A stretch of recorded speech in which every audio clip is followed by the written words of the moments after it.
next guest tonight is a comedian and a filmmaker.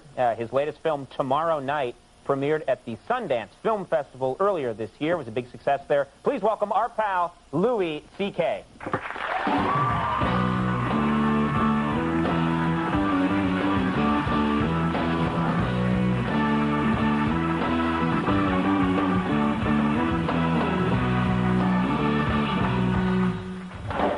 We're all excited for you. You've had good success with this movie. Yeah, it's done pretty good. Yeah, and you've been, I guess, traveling around screening it in different parts of the country. Is that right? That's right. Yeah. Actually, earlier I saw a dog and he made a poopy.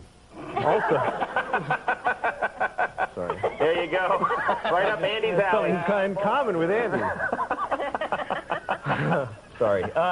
Yes, I've been traveling a lot, and actually I had a weird experience on a plane. I was flying from here to San Francisco, and they wouldn't let us take off because the weather was bad in San Francisco. So we're waiting to take off, and then the pilot came on and he says, "Good evening, passengers. We had an idea up here in the cockpit." He says, "They won't let us take off to go to San Francisco, so we're going to say that we're going to Las Vegas, and halfway through we'll change." And we're looking at each other going, what the hell is this? I mean, don't pull a fast one on the safety guys, you know? Like, we're all going, yeah, screw those life-saving douchebags. What do they know? I'm not supposed to be creative. Well, wait, besides the movie, what have you been working on? Anything new that we can look forward to? Oh, here's something I've been working on. This is a thing. I'd like to actually try it with you now. This is a guy a guy who's afraid to get caught not picking his nose. All right? A new character of yours? yours? Yes, it's a guy who's afraid to get caught not picking his nose. So look away. Afraid to get caught not picking his. Look away and then look back at me. Okay.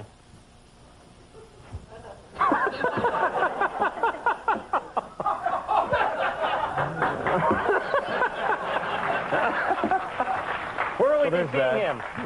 Around. He'll be around. Uh-huh. Yeah, he'll be everywhere. Around. You like, I know you like to travel, and you know, used to work with us on this program. Yeah. You used to talk about how much you like to drive around in your car. You like driving on the road. Yeah, I do. But sometimes, you know, when you drive for too long and you go a little crazy because you've been in the car by yourself and there's nobody to talk to, so you start talking to yourself a little bit, and after a while you start going a little crazy and yelling and stuff. Maybe just me, but I was driving for hours at night. And then I started doing this weird, I don't know how I got to this point, but I started going like this, and I started singing. I was going, I'm doing this right now, I'm doing this right now. And it wasn't funny to me, I was like serious. I was like, yes, I'm doing this, I'm doing it. And then I stopped doing it because I had to drive with both hands. Right. But I kept singing, I'm doing this right now, I'm doing. And then I thought to myself, I'm not doing it anymore. What am I singing for? I'm so full of crap, you know? I felt like a real fraud, like just me in my car. You need to bring someone with you next time. I think. You live here in the city, right, in Greenwich Village? That's right, yeah. Well, how do you like that scene? It's okay. I get annoyed when you go to buy stuff, people are mean to you, you know? Mm-hmm. Like, a lot of times it's some kid, some teenager who just is afraid to be polite because it's not cool or something, you know? Like, I went to this place called Moondog Ice Cream. It's like a cool ice cream place. They're like, ugh, you know, they're like hip. They don't say any words. Yeah, that's like, ugh. You know, they're kind of like the kind of kid, he's like 16. If you open a door for him at the bank, like if you hold the door for him, he just goes, ugh. You know, I didn't need you to, you know. So I go in there, and I think that ice cream places shouldn't be hip. They're for children. And even if you're an adult, they should treat you like a child. You know, if you're getting ice cream and you're 40, they should go, what flavor would you know? I want chocolate! Like, that's what it's about, you know? So I go in, and I'm looking at the flavors, and there's a flavor on the board called Chips Ahoy. And I don't know what that is. Right. You know, I like chips, but I don't know what ahoy means. You know, what the hell is ahoy? So I go up to the freaking kid behind the counter, this kid, with the nose ring, you know. And I just politely, I said, excuse me, what is Chips Ahoy? And I swear to God, he goes, guess.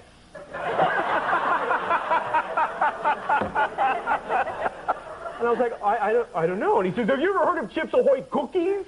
Have you ever heard of them? And I was like, well, yeah. He says, well, they're in vanilla ice cream, duh.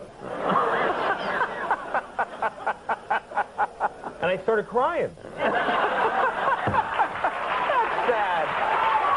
I'm sorry. Well, things have gone so well for you. I mean, you know, the movie did quite well at Sundance, and it's a really great film. Oh, thanks. And you know, you must think back to when you were first getting your start around now, and what kind of people were giving you advice early on, showbiz advice? Oh, I remember back when I started doing stand-up, there was a guy, his name was Neil Shea, this guy who was like an old showbiz guy, you know? And he's the kind of old guy who, he's the kind of person, you know, people that if you tell him good news, he's happy for you, but he sounds like he's in pain also. I'll be him, all right? And you'll tell me some good news, and I'll show you how he would, okay. Hey, Conan, how you doing?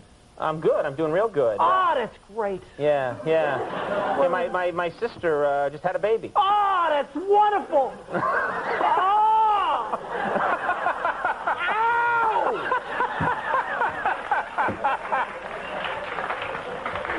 He was like that. Anyway, so that guy he like kind of, all the young comics liked this guy, and he used to give us advice. And he had this thing he used to say, you got to remember the 45 P's of success. Yeah, usually it's like the 3 S's or something. Right. The 45 P's. He was like, the poise, personality, perfection, point at things you want, put yourself in better places, pretend that you're successful, paint a picture of nice things,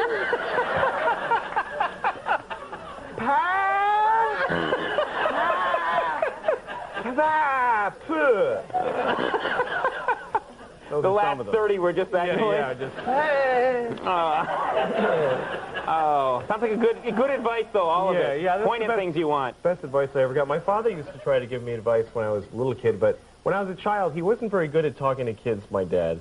Like, I got beat up in school once, and I told my dad about it, and I asked for advice, and he made me memorize this speech to say in school. I was in 3rd grade, and I'm standing in the schoolyard, and I'm like, gentlemen, I appeal to your better nature.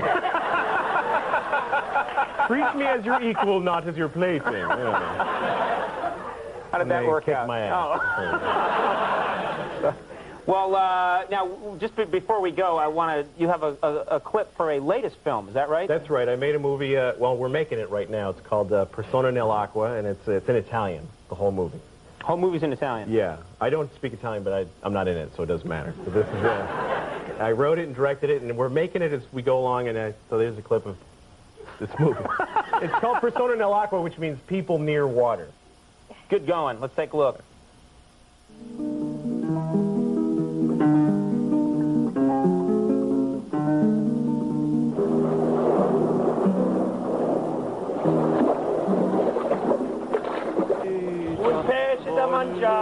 Un pesce da mangiare, poi la mangerò, prima la cacciare.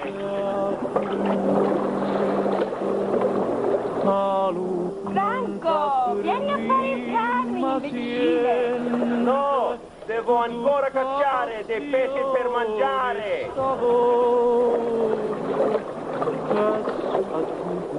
Ma che noia! Dove il vino?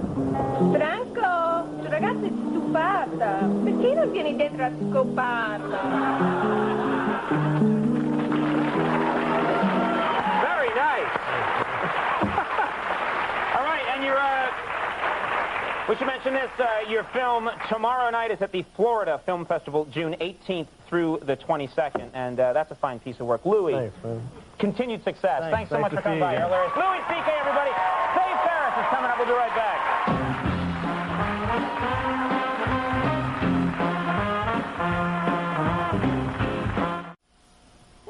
All right, everybody, that is our show for the night.